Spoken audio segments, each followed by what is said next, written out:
ہے خالص کفر، لیکن یہ اس کو اسلام کے نام سے پیش کرتے ہیں۔ تو یہ بات اچھی طرح سمجھ لیجئے کہ قادیانی زندیق ہیں، یعنی نہ صرف کافر اور پکے کافر ہیں بلکہ اپنے کفر کو اسلام کے نام سے پیش کرتے ہیں۔ قادیانیت کا کفر، نقل کفر، کفر نابشود، دل تھام کر سماعت فرمائیں اور ملاحظہ فرمائیں۔ ہم یہاں پر آپ کو اس رسالے سے 11 عنوانات پر مشتمل ہے جس کو ادارہ حذاق کے نامور مذہبی اسکالر نے مرتب کیا۔ چند ہی عبارات آپ کے سامنے پیش کرتے ہیں۔ اللہ تبارک و تعالیٰ کی توہین۔ اللہ تعالیٰ کے بے شمار ہاتھ پیر۔ روحانی خزائن کی جلد 3 صفحہ 90 پر مرزا نے لکھا کہ اللہ تعالیٰ کے بے شمار ہاتھ پیر ہیں۔ قیوم العالمین ایک ایسا وجود اعظم ہے جس کے بے شمار ہاتھ اور پیر اور ہر ایک عضو اس کثرت سے ہے کہ تعداد سے خارج اور لا تنہا عرض اور طول رکھتا ہے، اور تندوے کی طرح اس وجود اعظم کی تاریں بھی ہیں جو صفِ ہستی کے تمام کناروں تک پھیل رہی ہیں۔ اللہ کی زبان پر مرض، نعوذ باللہ۔ کیا کوئی عقل مند اس بات کو قبول کر سکتا ہے کہ اس زمانے میں خدا سنتا تو ہے مگر بولتا نہیں؟ پھر بعد اس کے کہ یہ سوال ہوا کہ کیوں نہیں بولتا، کیا اس کی زبان پر کوئی مرض لاحق ہو گئی ہے؟ اللہ اور چور، نعوذ باللہ۔ وہ خدا جس کے قبضے میں ذرہ ذرہ ہے، اس سے انسان کہاں بھاگ سکتا ہے؟ وہ فرماتا ہے کہ میں چوروں کی طرح پوشیدہ آؤں گا۔ حوالہ ملاحظہ فرمائیں۔ پھر مرزا کہتا ہے میں خود خدا ہوں، نعوذ باللہ۔ کہتا ہے وَرَأَيْتَنِي فِي الْمَنَامِ عَيْنُ اللَّهِ وَتَيَقَّنْتُ أَنَّنِي هُوَ۔ میں مرزا قادیانی نے خواب میں دیکھا کہ میں خود خدا ہوں، میں نے یقین کر لیا کہ میں وہی ہوں، نعوذ باللہ۔ اللہ مرد، مرزا قادیانی عورت، ملاحظہ فرمائیں۔ اسی طرح حضرت محمد مصطفیٰ صلی اللہ علیہ وسلم کی توہین کرتے ہوئے مرزا نے لکھا، پھر اسی کتاب میں اس مقالے کے قریب ہی وہی اللہ ہے، محمد رسول اللہ والذین معہ اشداء علی الکفار رحماء بینہم۔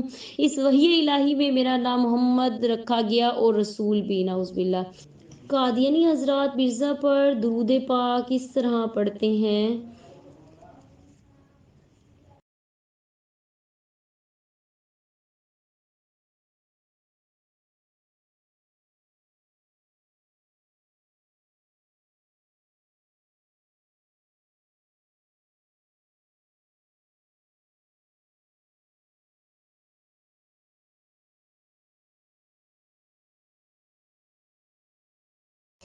نعوذ باللہ۔ کہتا ہے قاضی ظہور احمد اکمل کی ایک نظم انہوں نے اپنی کتاب میں لکھی ہے، استغفر اللہ استغفر اللہ، کہ محمد پھر اتر آئے ہیں ہم میں اور آگے سے ہیں بڑھ کر اپنی شان میں، محمد دیکھنے ہو جس نے اکمل غلام احمد کو دیکھے قادیان میں۔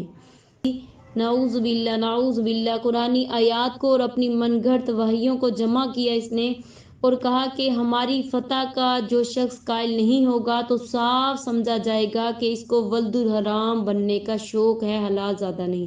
یعنی جو مرزا قادیانی کو نہیں مانے گا وہ حرامی ہے بقول مرزا۔ اور احمدی مذہب میں حلال بننے کے لیے لازمی شرط یہی ہے کہ کسی کے ماں کا پاک دامن ہونا نہیں بلکہ احمدیت کی فتح کو تسلیم کرنا ہے، نعوذ باللہ نعوذ باللہ۔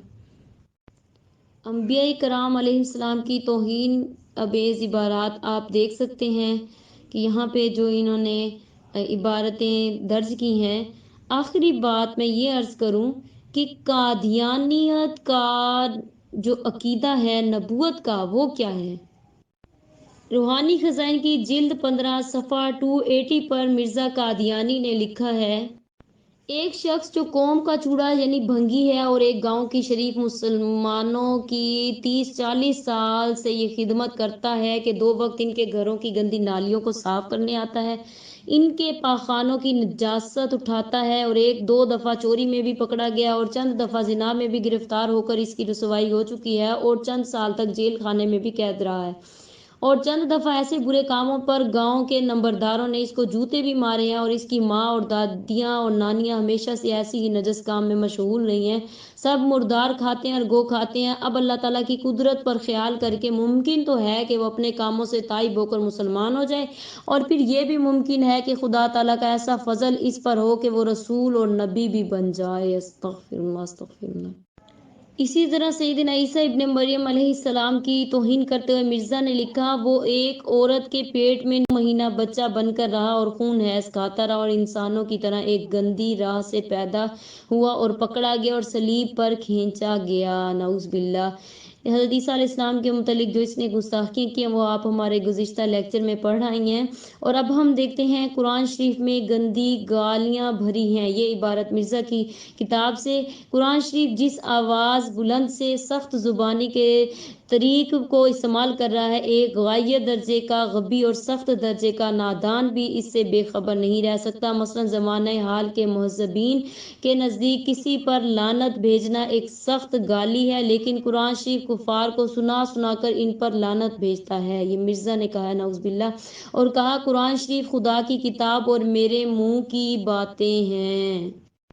اسی طرح جہاں قرآن و احادیث اور اللہ تبارک و تعالیٰ پیارے آقا صلی اللہ علیہ وسلم کی شان میں اس نے گستاخیاں کی، اس نے مسجد اقصیٰ کی بھی توہین کی۔ کہتا ہے، والمسجد الاقصی المسجد الذی بناہ المسیح موعود فی القادیان۔ مسجد اقصیٰ سے مراد وہ مسجد ہے جسے قادیان میں مسیح موعود یعنی مرزا قادیانی نے بنایا۔ صحابہ کرام کی توہین کرتے ہوئے کہتا ہے کہ حضرت ابو ہریرہ رضی اللہ تعالیٰ عنہ غبی تھا اور درائیت اچھی نہیں رکھتا تھا۔ نعوذ باللہ۔ سیدنا صدیق اکبر و عمر رضی اللہ تعالیٰ عنہ کی توہین کرتے ہوئے مرزا نے لکھا کہ ابو بکر و عمر کیا تھے، وہ تو مسیح موعود یعنی مرزا قادیانی کی جوتیوں کے تسمے کھولنے کے بھی لائق نہ تھے۔ نعوذ باللہ۔ حوالہ ملاحظہ فرمائیں۔ مرزائیوں کا ایک نعرہ ہے، وہ کہتے ہیں کہ محبت سب سے، نفرت کسی سے نہیں۔ مرزا نے کہا کہ مختلف فرقوں کے بزرگ ہادیوں کو بدی اور بے ادبی سے یاد کرنا پلے درجے کی خباثت و شرارت سمجھتے ہیں ہم۔ اب اس نے خود کیا کیا، اس کے اپنے الفاظ دیکھیں کہ تاجدار گولڑا فاتح قادیانیت مامون میر رسول سیدنا پیر مہر علی شاہ قدس سرہ کی توہین کرتے ہوئے مرزا نے لکھا کہ جب قادیانی کے کفریہ عقائد کے رد میں ایک مارکہ را کتاب سیف چشتیائی لکھی اور اس مرزا قادیانی کو بھجوایا، سیدنا پیر مہر علی شاہ قدس سرہ نے اپنی اس تصنیف کو قادیانی کے پاس بھیجا تو مرزا قادیانی اسے پڑھ کر آپے سے باہر ہو گیا، اول فول بکنے لگا۔ اب ذرا اس کے قول کی صداقت دیکھیے، اس نے کہا کہ مجھے ایک کتاب کذاب یعنی پیر مہر علی شاہ کی طرف سے پہنچی ہے، وہ خبیث کتاب اور بچھو کی طرح نیش زن، بس میں نے کہا کہ اے گولڑا کی زمین تجھ پہ لعنت، تو ملعون کے سبب سے مالون ہو گئی، اور پس تو قیامت کو ہلاکت میں پڑے گی۔ قابل غور بات ہے کہ محبت سب سے، نفرت کسی سے نہیں کہنے کے علمبردار کا یہ حال ہے کہ مخالف عقائد کتاب ملنے پر مصنف اور اس کی سرزمین کو اور اس کے مکینوں کو ملعون قرار دینا بدرجہ اولی حماقت ہے۔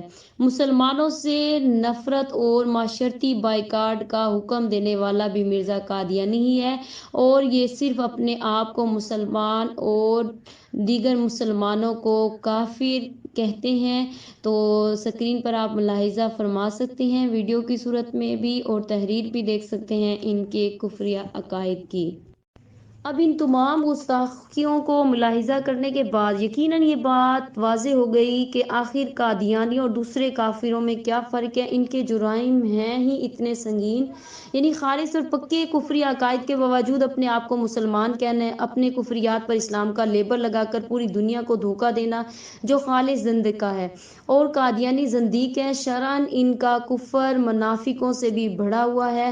نبی کریم انبیاء علیہ السلام کی شان میں گستاخی، ختم نبوت کے صریح عقیدے میں تحریف اور مرزا ملعون کو نبی ماننا، اپنے کفری عقائد کو اسلام قرار دینا اور نہ ماننے والوں کو کافر کہنا، پوری امت مسلمہ ان کے نزدیک کافر ہے۔ اب اگر آپ سب قادیانیت کا اصلی چہرہ ان کی کتب سے دیکھیں تو ہمیں معلوم ہو جائے گا، فیصلہ کرنے کے ہم قابل ہو جائیں گے، اور ان کا رد کرنے کا اگر ہمیں ذوق و شوق ہے تو جو ایمان کا جز ایمان ہے، تو آئیے قبلہ عالم پیر سید مہر علی شاہ قدس سرہ کی تصانیف کا مطالعہ کریں، جو آپ کی رد قادیانیت میں نہ صرف معاون ثابت ہوں گی بلکہ ان کے فیض سے آپ کی زندگی تاجدار خاتم الانبیاء صلی اللہ علیہ وسلم کے عشق و محبت کا محور بن جائے گی۔ آپ قدس سرہ کا فرمان علی شان ہے، جو شخص ختم نبوت یعنی رد قادیانیت پر کام کرتا ہے، اس کی پشت پر تاجدار خاتم الانبیاء صلی اللہ علیہ وسلم کا دست شفقت ہوتا ہے۔ بقول اقبال، وہ نبوت ہے مسلمان کے لیے برگ حشیش، جس نبوت میں نہیں قوت و شوکت کا پیغام۔ اللہ تبارک و تعالی ہمیں دین کی خدمت کرنے اور ناموس رسالت صلی اللہ علیہ وسلم کا تحفظ کرنے والا بنائے، آمین۔ وآخر دعوانا الحمد للہ رب العالمین۔